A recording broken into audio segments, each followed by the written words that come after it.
பேய் இருக்கா இல்லையா? அத நிரூபிக்கணுமா அப்படின்னாக்கா, நான் நிரூபிக்கிறதுக்கு தயார். நீங்க யாரா இருந்தாலும் சேலஞ்ச் பண்றவங்க, இந்த விவாதம் பண்றவங்க, "நீ வா நான் நிரூபிச்சு காட்டுறேன்னு" நான் சொல்ட்டேன். இன்னைக்கு இருக்கிற கோவில் ஸ்தலங்கள் எல்லாமே வியாபார ஸ்தலங்கள் ஆயிருச்சு. இன்னைக்கு பலரும் என்ன புலம்புறாங்க, "நான் அங்க போயிட்டு வந்தேன். எனக்கு எதுவும் நடக்கல. இங்க போயிட்டு." முருகனுக்கு கார்த்திகைங்கிற ஒரு பேரே தவறான வாதம். கார்த்திகைங்கிறது வட மாநிலத்தில இருந்து கொண்டு வரப்பட்டது. அவருக்கு சிவன் தந்தைங்கிறது, பார்வதி தாய்ங்கிறது, இதெல்லாம் ஒரு புனையப்பட்ட அதெல்லாம் அது வேறு விதமா.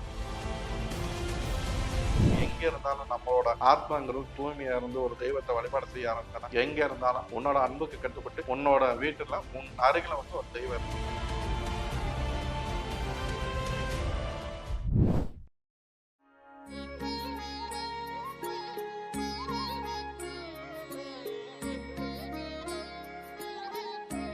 ஸ்ரீ வராய் டிவி நேயர்கள் அனைவருக்கும் வணக்கம். நான் உங்க ஜித்து. இன்னைக்கு நம்ம கூட இருக்கக்கூடிய ஸ்பெஷல் கெஸ்ட் யாரு அப்படின்னா, மறைமொழியாளர் வராகி சித்தர் இருக்காரு. வணக்கம் சார். அண்மை நாடு அனைத்து அன்பர்களுக்கும் வராகிய வணக்கம். சார், ஒரு மறைமொழியாளர்கிட்ட கேட்கறதுக்கு எனக்கு இது வேடிக்கையா தான் இருக்கு. இருந்தாலும் கேட்கிறேன். பேய் இருக்கா இல்லையா சார்? அவங்ககிட்ட இருந்து எப்படி நம்ம தற்காத்து இருந்துக்கிறது? இல்ல, பேய் இருக்கா இல்லையா அப்படிங்கிறத, பேய்ங்கிறது என்ன? ஒரு ஆன்மா. நான் இப்பதான் குறிப்பிட்டேன். நம்ம ஒரு ஆன்மாவ ஒரு இடத்துல இருந்து இன்னொரு இடத்துக்கு கடத்த முடியுமான்னா, கடத்த முடியும். பேய் இருக்கா இல்லையான்னா, பேய் இருக்கு. இல்லைங்கலாம் இப்போ பேய் இருக்கு, பேய் கூட பேச முடியுமா அப்படின்னு கேட்குறீங்க. பேய் கூட எல்லார்னாலயும் பேசிற முடியாது. இப்போ ஒரு ஃப்ரீக்வென்சி, இப்போ ஒரு சூரியன் எஃப்எம்ல என்ன கிடைக்குமோ, அது சூரியன் எஃப்எம்ல தான் கிடைக்கும்.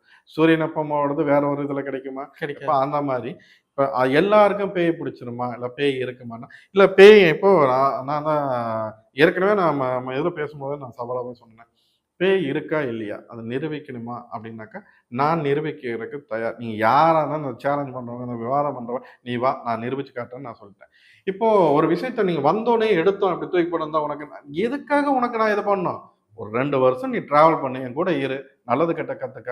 அப்ப உனக்கு தெரியும் இல்லையா? சும்மா வரவன் போறவனுக்கெல்லாம், "இந்தா நீ வச்சுக்க, இந்த பேய் இருக்கு" 1+1 அப்படின்னு நான் எதுக்கு ன்ற நான் இது மாரி. பண்ணணும்? நான் உனக்கு ஒரு விஷயம் தெரியணும் அப்படின்னாக்கா, முன்னெல்லாம் 12 வருஷம் ஒரு குருகுலம் ஒரு மாந்திரீகம் கத்துக்கணும்னா, ஒரு வித்தைய கத்துக்கணும்னா, குருநாதர்ட்ட 12 வருஷம் போயி நம்ம தவம் கிடக்கணும். அப்பதான் அந்த வித்தைய கத்துக்க முடியும். அவங்கட்ட இருக்க முடியும். இன்னைக்கு அப்படி கிடையாது. ஒரு 2 வருஷம் ஒரு விஷயம், அதாவது பேய் இருக்கா இல்லையான்னா, ஒரு தெரியலைன்னா ஒரு விஷயத்த தெரியலைன்னு சொல்லணும். அது இல்லைன்னு சொல்றது எப்படி ஒரு வாதமா இருக்க முடியும்? எனக்கு ஒரு விஷயம் தெரியல, இல்ல ஒரு மொழி தெரியலன்னா, எனக்கு தெரியலன்னு சொல்லலாம். அத கத்துக்க முற்படலாம். அத விட்டுட்டு எனக்கு அது இல்லைன்னு சொல்றதே அது ஒரு முட்டாள்தனமான வாதம். பேய் இருக்கு நிரூபிக்கணும்னா, யாரா இருந்தாலும் வரலாம். நான் நிரூபிக்க தயாரா இருக்கேன். நான் ஏற்கனவே நம்ம இதுலயே நான் குறிப்பிட்டிருக்கேன். தொப்பூர் கணவாயில ஒரு இன்சிடென்ட் நடந்தது. எனக்கு அந்த அம்மா யாருன்னே தெரியாது. அந்த அம்மா என் முன்னாடி நிக்குது. நான் அடுத்த ஒரு 5, 6 மணி நேரத்துல அந்த அம்மாவோட ஃபோட்டோ வருது. நான் ரவுண்ட் பண்ணி காட்டுறேன். யார் இவங்க அப்படின்னு நான் கேட்கிறேன். சம்மந்தப்பட்டவங்களே சொல்றாங்க. இது அந்த ஆக்சிடென்ட்ல இறந்தவங்க அப்படின்னு சொல்றாங்க. அப்ப இது எப்படி நடக்கும்? ஒரு ஆன்மாங்கிறது நமக்கு ஒரு விஷயத்த, ஏன்னா தொப்பூர் கணவாயில நான் எப்பவுமே அந்த ஆத்மா சாந்தி பரிகாரம் செய்றவன்.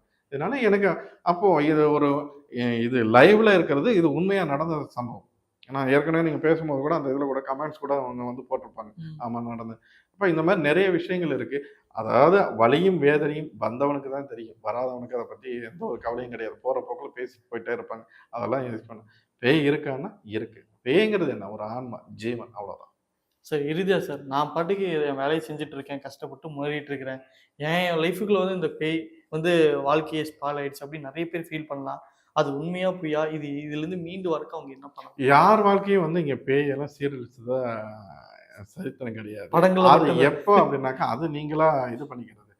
எப்போ அப்போ எல்லார் வாழ்க்கையிலும் எல்லார்கிட்டயும் பேய் வந்துருச்சாங்கிறது கிடையாது. ஆனா பெண்களுக்கு பல பேருக்கு பார்த்தீங்கன்னா, இன்னைக்கும் அவங்களுக்கு என்னன்னா, அந்த இது தாக்கம் இருக்குமா? ஆன்மாவோட தாக்கம் இருக்குமான்னா, எல்லாருக்கும் நெறைய பேருக்கு இருக்கும். அது ஒரு சில இடத்துல நம்ம இந்த சாமி ஆடுற இடத்துலயோ, இல்ல இந்த ஒரு சில பூஜைக்கு போன இடத்துலயோ பார்த்தீங்கன்னாக்கா, அவங்களுக்கு அது காட்டிக் குடுக்க ஆரம்பிச்சுரும். இன்னைக்கும் பல பேர் பார்த்தீங்கன்னா, பெண்கள் அந்த இடத்துல கோயிலுக்கு போனாவோ, அங்கே உறி அடிக்க ஆரம்பிச்சவோ, அந்த நம்ம அதிலேயே நெறைய விஷயங்கள் வல்லிசை, மெல்லிசைங்கிறது நெறைய இருக்கு.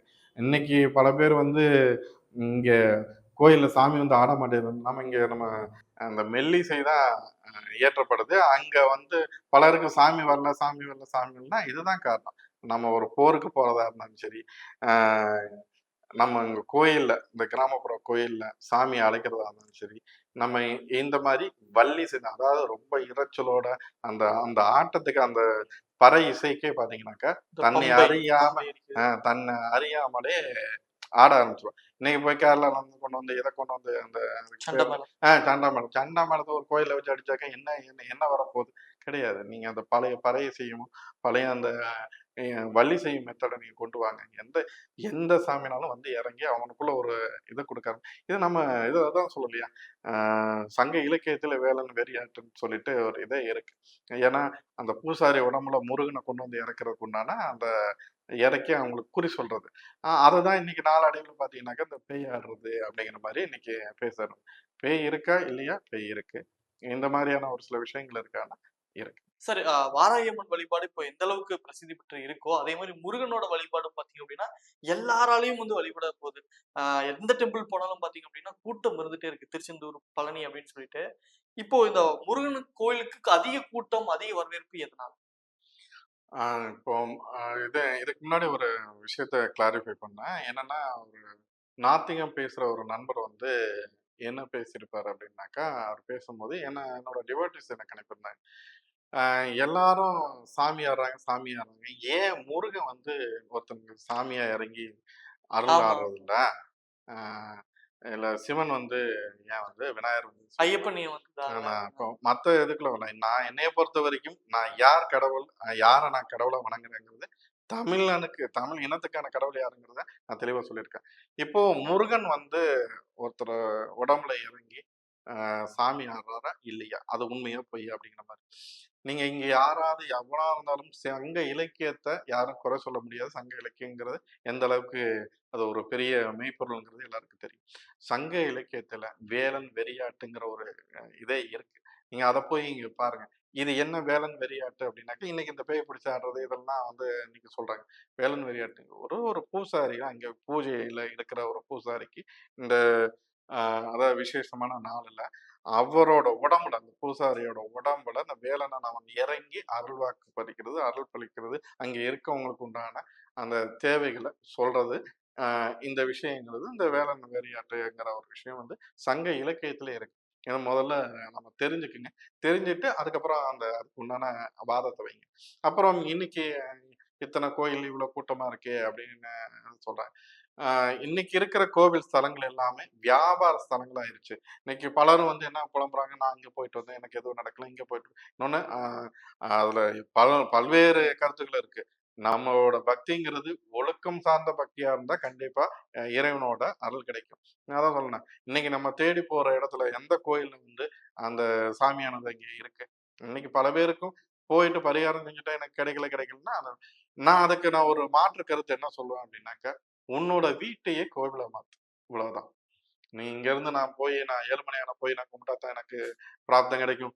திருச்செந்தூர் போனா தான் இன்னொன்னு ஒரு விஷயம் புரிஞ்சுக்கணும். முருகனுக்கு அறுபடை வீடுங்கிறதே ஒரு தவறான வாதம். முருகனுக்கு கார்த்திகைங்கிற ஒரு பேரே தவறான வாதம். கார்த்திகைங்கிறது வடமாநிலத்தில இருந்து கொண்டு வரப்பட்டது. அதெல்லாம் அவருக்கு வந்து சிவன் தந்தைங்கிறது, பார்வதி தாய்ங்கிறது, இதெல்லாம் வந்து ஒரு புனையப்பட்ட அதெல்லாம் அது வேறு விதமா முருகன்கிறவன் யார்? அவன் வேலன். அவன் யார்? தமிழ் குடிக்கான இனத்தலைவன். இந்த தமிழ் இன குழுக்கான தலைவன் தான் ஆ நம்ம வேலவன். இன்னைக்கு நம்ம சொல்ற இந்த முருகன். செய்யும். அவன் நம்ம முப்பாட்டன். நம்மளோட வழிபாடே என்ன? நான் தான் ஆரம்பத்துல இருந்து சொல்லிட்டு இருக்கதே. முன்னோர் வழிபாடு தான் நம்மளோட வழிபாடே. அத மொதல்ல நம்ம புரிஞ்சுக்கணும். நம்ம ஒவ்வொரு நம்ம அந்த 6 படை கோயிலுக்கு இங்க பழனி இருக்கா? அது ஒரு சித்தர் வந்து அவருக்கு மெனக்கெட்டு நவபானஸ்தானத்துல நம்ம மக்களுக்காக அது பண்ண ஒரு விஷயம். போகர். அவரோட அந்த ஆன்மீக பலத்தால செஞ்ச ஒரு விஷயம். இங்க மத்தது எல்லாமே எத்தன கோயில்ல இன்னைக்கு இருக்க கோயில்ல வந்து ஆதியில இருந்த என்ன ஆ அ சிலை இருந்தது. அதுக்கப்புறம் அத குடஞ்சு என்னென்ன பண்ணியிருக்காங்கங்கிறதெல்லாம் இன்னைக்கு வரலாற நம்ம தோண்டி எடுத்தா தெரியும். இன்னைக்கு பலரும் வந்து அத நம்ம இது பண்றதில்ல. முதல்ல இங்க இருக்க தமிழ் கொடி வேற எந்த சமயத்திலயும் கிடையாது. நம்ம வரலாற தேடி வரலாற போய் படிங்க. அதுல பல விஷயங்கள் இங்க புதைஞ்சு கிடக்குது. இன்னைக்கு கீழடியிலயும் சரி, மத்த இடத்துலயும் போய் சுடுகாடத்தான் போய் மக்கள இன்னைக்கு ஆராய்ச்சியாளர்கள் தேடிட்டு இருக்காங்க. அத தாண்டி அதுக்கு எதிர்த்த மாரி வாங்க. உங்க உங்களுக்கு நாகரீகம் கிடைக்கும். தமிழனோட அந்த அவனோட வாழ்வியல் கிடைக்கும். அதை இங்க யாருமே பார்க்கறதே கிடையாது. முதல்ல போய் சுடுகாட்ட தோண்டிட்டு இருந்தா சுடுகாட்டுல என்ன இருக்கும்? எலும்பு இருக்கும், இதுதான் இருக்கும். அதை தாண்டி அதுக்கு எதிர்த்த மாதிரி வந்து பாருங்க. இவனோட தமிழனோட எல்லா சமயம், பண்பாடு அனைத்தும் அங்கதான் இருக்குது. இப்போ தென்றல் எங்கிருந்து வரும்? தென்றல் வரும் திசையை நோக்கி தான் வீட்டு அமைச்சரும் தான் நம்மளோட ஆதி மாந்தர். சரியா? அதுக்கு நேர் எதிர் திசையில தான் வந்து ஆஹ் நம்ம இடுகாட்டை வந்து அமைச்சிருந்தாங்க. இங்க நம்ம அகழ்வாராய்ச்சியில இருக்கிறவங்க எல்லாம் போய் தேடுற இடம் பாத்தீங்கன்னா சுடுகாட்டுல தான் தேடுறாங்க.